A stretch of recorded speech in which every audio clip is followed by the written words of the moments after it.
My name is Miss Onken. I'm a third grade teacher at Fenville Elementary, and today I'm going to read Alexander and the Terrible, Horrible, No Good, Very Bad Day.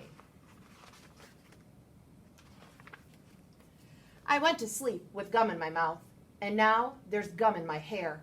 And when I got out of bed this morning, I tripped on the skateboard, and by mistake I dropped my sweater in the sink while the water was running, and I could tell it was going to be a terrible, horrible, no good, very bad day.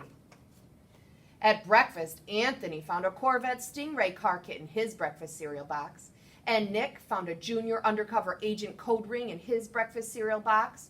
But in my breakfast cereal box, all I found was breakfast cereal. I think I'll move to Australia. In the carpool, Mrs. Gibson let Becky have a seat by the window. Audrey and Elliot got seats by the window too. I said I was being scrunched. I said I was being smushed. I said if I don't get a seat by the window, I'm going to be car sick. No one even answered.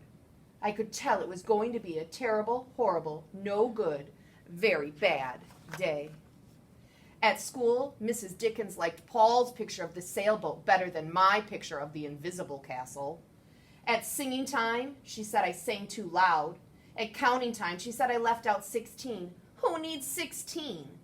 I could tell it was going to be a terrible, horrible, no good, very bad day.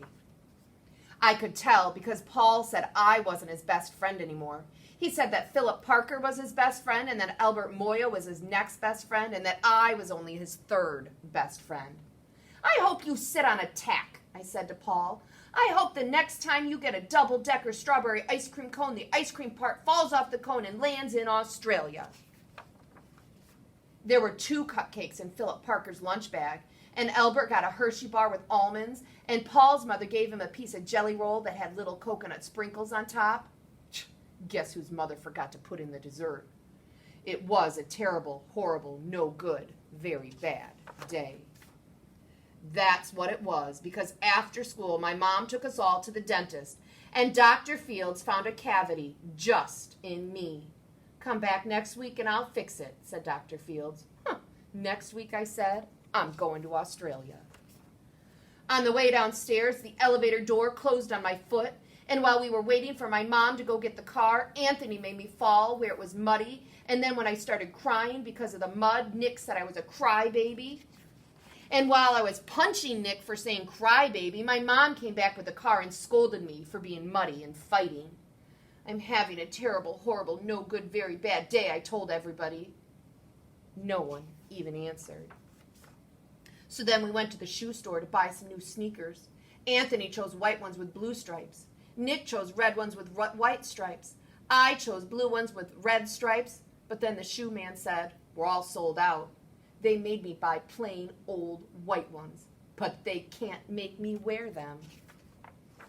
When we picked up my dad at his office, he said I couldn't play with his copying machine, but I forgot. He also said to watch out for the books on his desk, and I was as careful as could be, except for my elbow. He also said don't fool around with his phone, but I think I called Australia. My dad said please don't pick him up anymore. It was a horrible, terrible, no good, very bad day. There were lima beans for dinner. I hate lima beans. There was kissing on TV. I hate kissing. My bath was too hot. I got soap in my eyes. My marble went down the drain, and I had to wear my railroad train pajamas. I hate my railroad train pajamas. When I went to bed, Nick took back the pillow he said I could keep, and the Mickey Mouse nightlight burned out, and I bit my tongue, and the cat wants to sleep with Anthony, not with me. It's been a terrible, horrible, no good, very bad day. Mom says some days are like that, even in Australia. I hope you're having a great day. Go read a book and have fun.